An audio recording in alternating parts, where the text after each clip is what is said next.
The hidden crisis in Social Security. How one tiny blank field could cost you everything. Imagine this.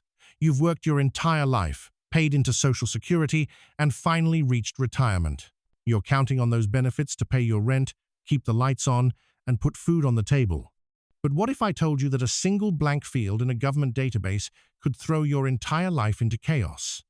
That's right, one tiny, seemingly insignificant entry in a computer system could mean the difference between financial stability and disaster. Today, I'm going to reveal how this little-known issue is causing massive problems for millions of Americans, why it's happening, and most importantly, what you can do to protect yourself and your loved ones. My name is Ed, and for decades, I ran the third busiest Social Security office in the country. Now, in my semi-retirement, I'm dedicated to helping people like you navigate the complexities of Social Security, Medicare, and other benefits. Whether you're dealing with retirement, disability, survivor benefits, or Medicare, I've seen it all. And let me tell you, the system is far from perfect. But with the right knowledge, you can avoid the pitfalls and ensure you get every dollar you've earned. The O-ring of Social Security. How one blank field is causing chaos. You might remember the Space Shuttle Challenger disaster. The cause? A tiny O-ring that failed, leading to catastrophic consequences. Well, Social Security has its own version of that O-ring. The date of death field in the numident, the record created when you get your Social Security card.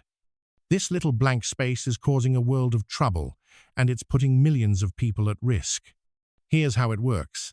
When you apply for a Social Security card, the government creates a numident record. It includes your name, Social Security number, date of birth, place of birth, and your parents' names. If you pass away, the date of death is added to that record. But what happens if Social Security doesn't have a death certificate? That's right, the date of death field stays blank. And that's where the problems begin. Let me give you an example. Meet Richard Turner, born in Paris, Texas. Yes, the one with the Eiffel Tower and a cowboy I highly recommend visiting. Richard decides to move to France, becomes an expat, and eventually passes away there. Social Security doesn't receive his death certificate, so they can't fill in the date of death field. His benefits have already stopped because he was living overseas. More on that later, but the blank field remains, and that blank field is now being used as a weapon against the system. The political game. How this blank field is being exploited. You've probably heard the claims, millions of people over 112 are receiving Social Security benefits. The system is riddled with fraud. These statements are often repeated by politicians and even high-profile figures like Elon Musk.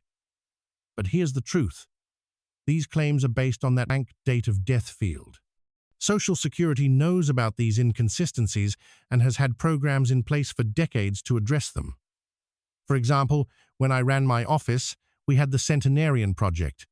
If someone in our district turned 100, we'd send out an employee with a certificate to verify they were still alive. It was good PR, but it also ensured the system was accurate. So why hasn't Social Security fixed this issue? Because it's not as simple as it seems.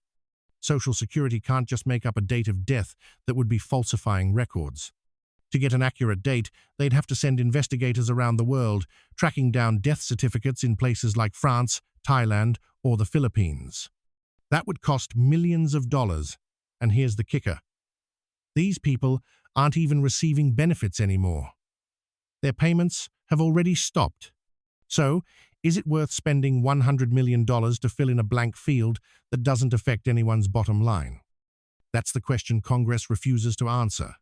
Who's most at risk? The people who will suffer the most. Now, let's talk about the real victims here. You, your loved ones, and your community.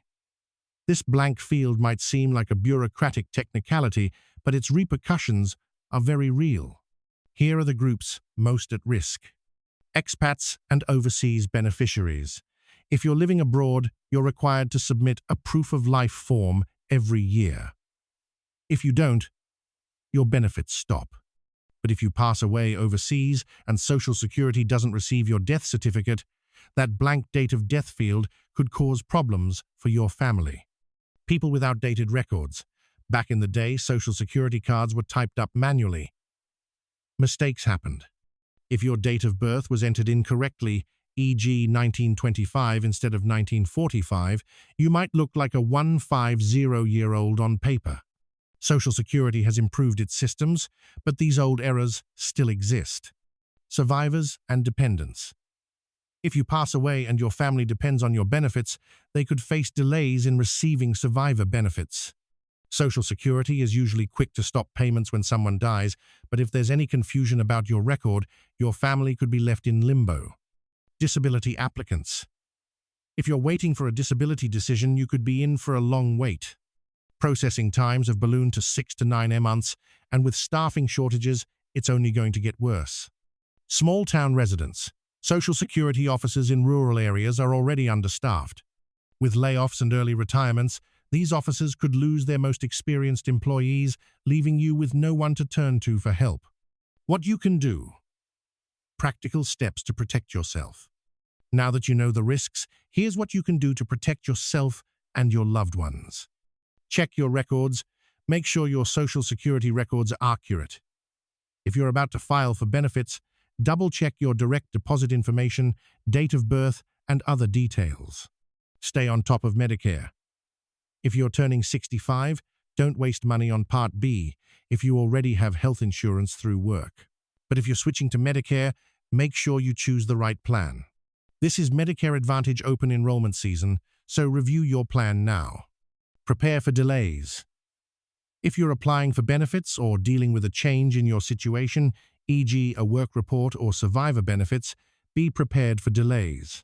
Have some savings set aside to cover expenses while you wait. Reach out for help. If you're struggling to navigate the system, don't hesitate to seek help. Organizations like Chapter Medicare can assist with Medicare plans, and local Social Security offices, if they're still open, can provide guidance. The bigger picture. Why this matters. This isn't just about a blank field in a computer system. It's about the people behind the numbers, the retirees, disabled individuals, and families who depend on these benefits to survive. It's about a system that's underfunded, understaffed, and under attack. And it's about holding our leaders accountable for fixing these issues instead of using them as political ammunition. So, what can you do? First, share this information with your friends and family. Second, reach out to your representatives and demand action. And finally, take steps to protect yourself. Because at the end of the day, the system might be broken, but you don't have to be. Final thoughts. Take control of your future. I know this is a lot to take in, and it's easy to feel overwhelmed. But remember, knowledge is power. By understanding the issues and taking proactive steps, you can protect yourself and your loved ones from the chaos caused by that one little blank field. And if you ever feel lost, don't hesitate to reach out. Whether it's through this channel, Chapter Medicare, or your local Social Security office, help is available. Thank you for watching, and don't forget to subscribe, share this video, and leave your questions in the comments. Together, we can navigate this broken system and ensure that everyone gets the benefits they've earned. Take care of yourselves and each other.